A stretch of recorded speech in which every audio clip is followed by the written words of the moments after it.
உலகளாவ ரீதியில் இருக்கும் அனைத்து தமிழ் பேசும் உறவுகளையும் இன்னும் ஒரு காணொளியில் சந்திப்பதை ஏற்று மகிழ்ச்சி அடைகின்றேன். இன்றைய தினம் 20ஆம் திகதி 8ஆம் மாதம் 2025ஆம் ஆண்டு. இந்த ஒரு சேனலுக்கு யாராச்சும் புதுசாக வந்தீங்கன்னு சொன்னாக்கா மறக்காம இந்த ஒரு சேனலையும் சப்ஸ்கிரைப் பண்ணிவிட்டு வீடியோக்களை பாருங்க. நான் போடுகின்ற அனைத்து வீடியோக்களும் உடனுக்குடன் உங்களுக்கு நோட்டிஃபிகேஷனாக வந்து சேரும் என்பதில் சந்தேகம் கிடையாது.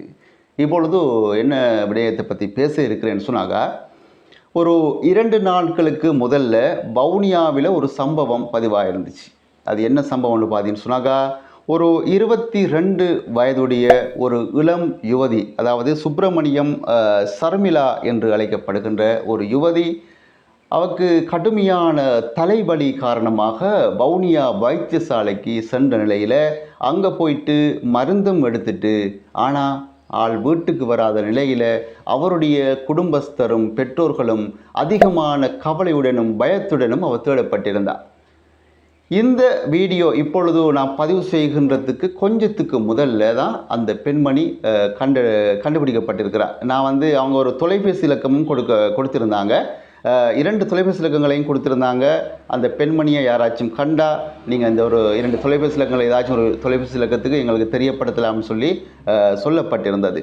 ஆனால் நான் அந்த தொலைபேசி இலக்கத்துக்கு அழைப்பை மேற்கொண்டிருந்த போது அவர் சகோதரர் பேசியிருந்தார். அந்த சகோதரர் சொன்ன விஷயம், இப்போ ஒரு அறவருக்கு முதல்ல தான் அந்த பெண்மணியை நாங்கள் கண்டுபிடிச்சிட்டோம்னு சொல்லியிருந்தார். அதுக்கு பிறகு அவருடைய அந்த நடந்த விஷயங்களையும் என்கிட்ட அவர் சொல்லியிருந்தார். என்ன நடந்துன்னு சொன்னாக்கா, அவருக்கு 22 வயசு, அவருடைய பேர் சுப்பிரமணியம் சர்மிளா. அவருக்கு கடுமையான தலைவலி காரணமாக வைத்தியசாலைக்கு போயிருக்கிறா மருந்து எடுத்துக்கிட்டு பார்க்குற டைமில் பெண்மணியுடைய ஒரு நண்பி ஒன்று வைத்தியசாலையில் சந்திக்கிறாங்க.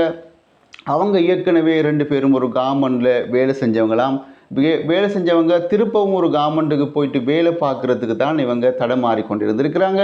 நான் நினைக்கிறேன் அவங்க வேலைக்கு போகிறது வீட்டுக்கு பிடிக்காமல் இருந்திருக்கலாம்.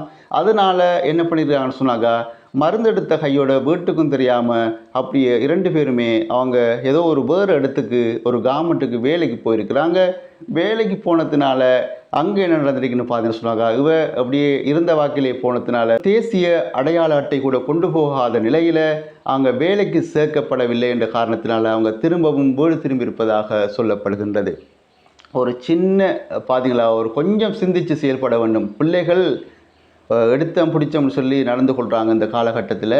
ஆனால் இதுக்கு பின்னால் பெற்றோர்கள், சொந்தங்கள், பந்தங்கள் எவ்வளவு கஷ்டப்படுறாங்க, கவலைப்படுறாங்க என்ற விஷயத்தை ஒரு கணம் நினைச்சு பார்க்குறாங்க இல்லை பிள்ளைங்க. உண்மையிலேயே இது சம்மந்தமாக போலீஸில் முறைப்பாடு செய்யப்பட்டிருந்தது, போலீஸாராலும் தேடப்பட்டிருந்தது. எவ்வளோ விஷயங்கள் பின்னாடி நடந்திருக்கின்றது பார்த்தீங்களா. ஆனால் இந்த பிள்ளைகள் எடுக்கிற ஒரு சில இவ்வாறான முடிவுகளால் பெற்றோர்கள், குடும்பஸ்தர்கள் எவ்வளவு கஷ்டங்களை படுகிறார்கள் என்றது கொஞ்சம் யோசித்து பாருங்கள். பிள்ளைகள் கொஞ்சம் சிந்தித்து செயல்பட்டால் யாருக்கும் இந்த இப்படியாப்பட்ட பிரச்சனைகள் வராது. ஏனைய பிள்ளைகளுக்கு இவ்வாறான விடயங்கள் ஒரு படிப்பினையாக இருக்கட்டும்.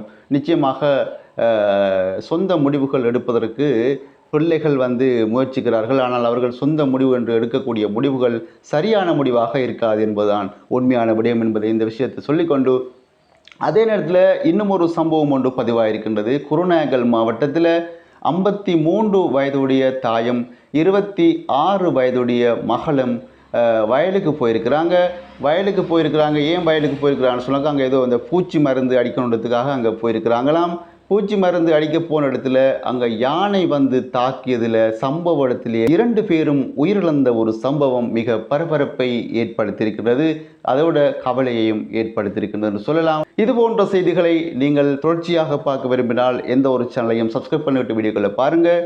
நான் போடுகின்ற அனைத்து வீடியோக்களும் உடனுக்குடன் உங்களுக்கு நோட்டிஃபிகேஷனாக சேரும் என்பதில் சந்தேகம் கிடையாது.